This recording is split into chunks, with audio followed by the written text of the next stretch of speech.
Hello viewers, good morning. आज मैं बात करूँगी बेसिकली अपनी डिटेल स्ट्रैटेजी के बारे में। काफ़ी क्वेश्चंस आ रही थे, काफ़ी कमेंट्स आ रही थी कि मैम आपने प्रिपेयर कैसे किया, क्या कुछ हार्डशिप्स आई और प्रिसाइज टिप्स की किया कैसे, क्या क्या बुक्स वगैरह रेफ़र की। तो आज मैं अपनी डिटेल स्ट्रैटेजी आपके साथ शेयर करना चाहती हूँ। First of all to begin with थोड़ा सा रूटीन बताती हूँ कि मेरा दिन का रूटीन क्या रहता था। तो मेरा रूटीन रहता था कि मैं 10 से लेकर 4 बजे तक सोना रहता था मेरा, और ये मैं I use to stick hardly to it, I mean hardly as an strictly to it. तो 10 बजे सोना, 4 बजे उठना। बीइंग अ मॉर्निंग पर्सन, सुबह मेरी पढ़ाई अच्छी होती थी।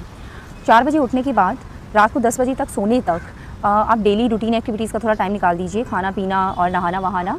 उसके अलावा जो बचा हुआ टाइम जाता था वो सारा एक्चुअली रियली डेडिकेटेड वाली स्टडीज़ में ही जाता था। कई बार ऐसा होता था कि व्हाट्सएप वगैरह के कारण या इसके कारण डिस्ट्रैक्शन होता था, तो मैंने अपना व्हाट्सएप डिसेबल कर दिया था। जितने भी ग्रुप्स में मैं मेंबर थी, मैंने ग्रुप्स को एग्जिट मार दिया था। So basically I had taken a back seat from social media completely.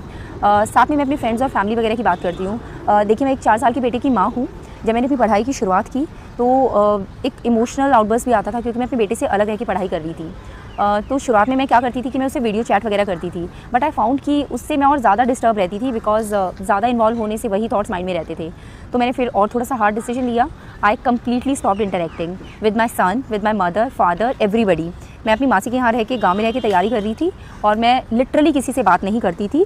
और functions, any celebration, phone calls, और मैं सबसे मैंने नाता तोड़ दिया था। तो मेरा आप 10 से 12 घंटे लगा सकते हैं कि हाँ, 10 से 12 घंटे डेडिकेटेड स्टडी के निकल जाते थे। उसके बाद मैं बात करती हूँ अभी छोटी छोटी चीज़ों की और बुक लिस्ट वगैरह की। देखिए, when it comes to book list, मैं आपसे सिंसियरली अर्ज करूँगी कि मैं आपको बिल्कुल ऑनेस्टली जो मैंने पढ़ा है सिर्फ वही बता रही हूँ। आप ये मत मानिएगा कि अच्छा ये कैसे हो सकता है, इसने ये नहीं पढ़ा या वो नहीं किया। तो मेरी बुक लिस्ट इस तरीके से है। क्लास 6 की जो एक सोशल साइंस की बुक है वो मैंने कंप्लीट पढ़ी थी, जिसमें कुछ ज्योग्राफी का पोर्शन है और कुछ हमारा हिस्ट्री वगैरह का पोर्शन है, Harappan culture etcetera etcetera. Somehow क्योंकि मैंने इस बुक से स्टार्टिंग की थी, तो I don't know it's extremely important और नॉट, बट ये वाली बुक क्योंकि मैंने एक बार कर ली थी तो मैंने मल्टीपल टाइम्स रिवाइज की थी। क्लास 6 की सोशल साइंस की बुक। इसके अलावा लोग बोलते हैं क्लास 6 to 12 सारी NCERTs करनी होती हैं। I didn't do that. मैंने बेसिकली जो फोकस किया था, ज्योग्राफी, अब मैं सब्जेक्ट वाइज आपको बताती जाती हूँ, ठीक है। ज्योग्राफी के लिए मैंने NCERT की क्लास 11 और क्लास 12 की टोटल मिला के 4 बुक्स हो जाती हैं, 2 ईच, वो पढ़ी थी। हिस्ट्री के लिए मैंने इंडियन मॉडर्न हिस्ट्री के लिए जो अपनी छोटी वाली स्पेक्ट्रम आती है, डार्क ग्रीन कलर की छुटकू सी किताब है, वो पढ़ी थी मैंने।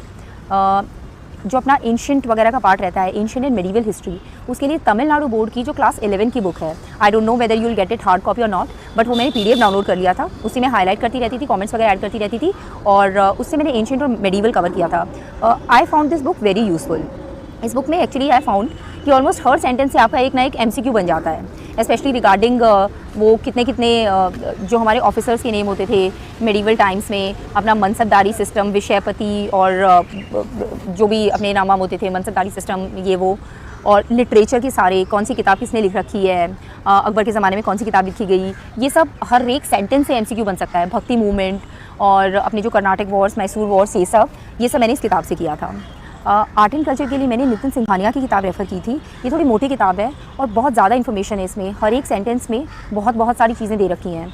तो मैंने दिल लगा के तसल्ली से इस किताब को किया था। बट मेरी आपको ये एडवाइस रहेगी कि आप बहुत ज़्यादा इस पर रिलाय मत कीजिए, नॉट इन टर्म्स ऑफ कि इस बुक के कंटेंट पे, बट आर्ट एंड कल्चर इतना एक्सट्रीमली वाइड टॉपिक है। आई फाउंड कि जितना मैंने उसमें मेहनत लगाया था उतना उसका आउटपुट नहीं आया। So output input ratio when we see, वो इसका थोड़ा सा कम था। सो माय रिकमेंडेशन इज़ कि सम पीपल से NCERT की जो आर्ट वाली बुक है, आई थिंक क्लास 11 की है, दैट इज़ क्वाइट गुड, तो perhaps you can go for that. Polity की बात करें तो ऑफकोर्स लक्ष्मीकांत। कुछ लोग लक्ष्मीकांत के साथ DD बसु रेफ़र करते हैं, मैंने नहीं की थी। मैंने लक्ष्मीकांत का एक वर्ड किया था, कोई और बुक नहीं की थी। इसके अलावा जो हमारी इंडियन कॉन्स्टिट्यूशन एट वर्क एक छोटी सी किताब है NCERT की, आई डोंट नो 11th की है या 12th की, उसमें से मैंने 2 चीज़ें की थी, एक FPTP सिस्टम और एक जो अपना होता है presidential system, semi presidential system, इनका कुछ कंपैरिजन। तो ये कुछ 2 पेजेस थे जो मैंने इस बुक से किए थे, क्योंकि दिस टॉपिक इज़ इंपॉर्टेंट, वो मैंने मल्टीपल टाइम्स रिवाइज किए थे, बाकी बुक नहीं की थी। एनवायरनमेंट के लिए और इकोनॉमी के लिए जो प्रिंटेड नोट्स आते हैं, मैंने वही किए थे। शंकर IAS के printed notes for environment, and similarly economy के लिए एक जो राव्स या राम्स के थे, I am sorry I am forgetting, तो ये वाला मैंने किया था। आई थिंक बुक के इन टर्म्स ऑफ कंटेंट ये सफिशिएंट है। इसके अलावा बजट और इकोनॉमिक सर्वे, मल्टीपल रिविजन्स, उसकी हर एक स्टैटिस्टिक, हर एक स्कीम का नाम बहुत थरेली किया था। बीच में फिर मैं आपको ये भी बताना चाहूँगी कि करंट अफेयर्स के लिए मैंने सारा ऑनलाइन सोर्सेज रेफर किए थे। Insights on India is the website. My daily schedule used to be कि मैं उसके डेली के 8 जो डिटेल्ड सिक्योर इनिशिएटिव के क्वेश्चंस होते हैं वो रजिस्टर पे लिख के आंसर्स कंपेयर करती थी बाकी स्टूडेंट से। डेली एमसीक्यूज़ में उसके सॉल्व करती थी, पहले करंट अफेयर्स पढ़ना, एडिटोरियल पढ़ना और डेली के एमसीक्यूज़ सॉल्व करना। This used to be my daily time table for the current affairs portion. So in terms of strategy and book list, this is done. For preliminary, my advice to you would be test series कोई भी करिए आप, एक ही कर लीजिए। मैंने एक ही की थी, बाकी लोग बोलते हैं कि कायदे से 2 करनी चाहिए।